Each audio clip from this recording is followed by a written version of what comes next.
Ассаламу алейкум рахматуллахи ва баракатух. Каналыма қош келдіңіздер. Адамның Аллаға ең ұнамдысы ол өз жасаған күнәлары үшін тәубе етуі, истигфар айтуы және кешірім тілеуі. Ендеше бүгін тәубе туралы айтатын боламыз. Достар, каналға тіркеліп, лайк басып қоюды ұмытпаңыздар. Сіздердің қолдауларыңыз мен үшін өте маңызды. Видеоның соңына дейін көріңіздер, себебі өте пайдалы, құнды ақпараттар айтатын болам. Барлық мұсылман еркек пен әйел тәубеге келуі тиіс.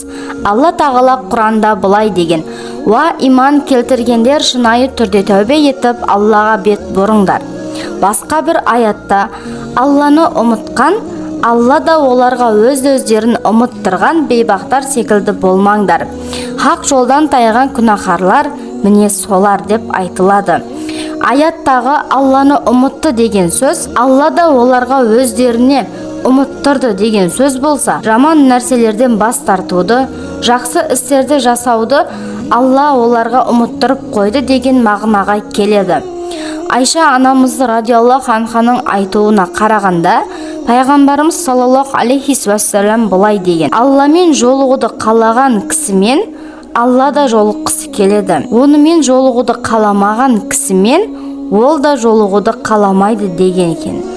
Аяттың аяғындағы күнәһарлар міне солар деген сөзбен Аллаға қарсы шығып, өз ақыретін құрдымға ұшыратқандарды, өзінің тура жолынан шығып кеткендерді айтып жатыр. Негізінен тән құмарлықпен байланысты күнәлардың кешірілуінен үміт етуге болады. Бірақ түбінде тәкаппарлық пен шірік болған күнәлардың кешірілуін күту қиын. Себебі ібілістің қарсы шығуының түбінде тәкаппарлық пен менмендік жатыр. Міне сондықтан өлім келмей тұрып күнәлардан бас тартып тәубеге келтіру керек. Себебі Алла тағала былай деген: "Ол құлдарының шынайы тәубесін қабыл алады және жамандықтарды бір жолтай кешеді." Пайғамбарымыз саллаллаху алейхи уассалам күнәлардан тәубеге келтірген кісі еш күнә жасамағандай болады деп айтқан. Бір хикаяда былай деп айтылады: "Бір кісі жасаған күнәларының бәрін бір дәптерге жазып жүрді. Бір күні тағы бір жасаған күнәсін жазу үшін дәптерін ашты. Бірақ дәптерде күнәлары емес мына аят жазылған екен: Ол кімде-кім өкініш білдіріп тәубеге келсе, әрі иман келтіріп, өзін һәм қауымды түзетуге бағытталған игі істер істесе, оның жөні бөлек. Алла ондай жандардың жамандықтарын жақсылыққа, күнәларын сауапқа айналдырады. Иман келтіргендердің жүрегі Алланың ұлы жолдауының, Құранның һәм өздеріне түскен басқа да ақиқаттардың алдында тағзым етіп, діріл қағатын һәм жұмсартатын, сөйтіп Аллаға қалтықсыз мойынсұнатын уақыт келмеді ме? Сендерден бұрынғы кітап берілгендерге ұқсамаңдар. Уақыттың көп өтуімен олардың жүрегі қатып қалған және олардың көбі күнәһарлар, яғни шірік, иманға, зинаны кешірімге, күнәні бейкүнәлікке және Аллаға мойынсұнуға алмастырып қояды.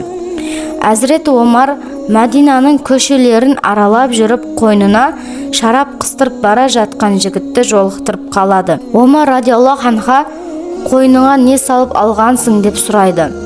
Жігіт шындықты айтудан ұялып ішінен: "Уа жаратқан Алла, мені Әзірет Омардың алдында ұятқа қалдыра көрме. Айыбымды жасыра көр. Бұдан кейін ешқашан шарап ішпеймін" деп жалбарынады. Содан соң Омарға қарап тұрып: "Уа мүміндердің басшысы, бұл жай ғана үксус қой" деп жауап береді. Әзірет Омар: "Қане көрсетші" деп сұрағанда, жігіт қойнындағыны оған береді. Тексеріп көрсе, шынымен үксус болып шықты. Достар, бұл Алланың бір мұғжизасы. Шын мәнісінде біз Аллаға жүрекпен жалбарынып тілесек, Алла күнәларымызды кешіреді, әрі тілеген тілегімізді қабыл етеді. Себебі Алла өте мейірімді, әр-рахим. Риуаят соңында: "Мына пенденің басқа пендеден қорқып жасаған тәубесіне қараңдаршы. Шын жүректен жасалған тәубенің құрметіне Алла тағала шарапты үксусқа айналдырып қойды." Егерде күнә іс жасаған біреу жасаған күнәсіне өкініп шын жүректен тәубе келтіретін болса, Алла тағала оның барлық күнәларын сауапқа айналдырып қояды. Абу Хурайра радиаллаху анху баяндайды: бір күні құптан намазын пайғамбарымызбен бірге оқығаннан кейін сыртқа шықтым.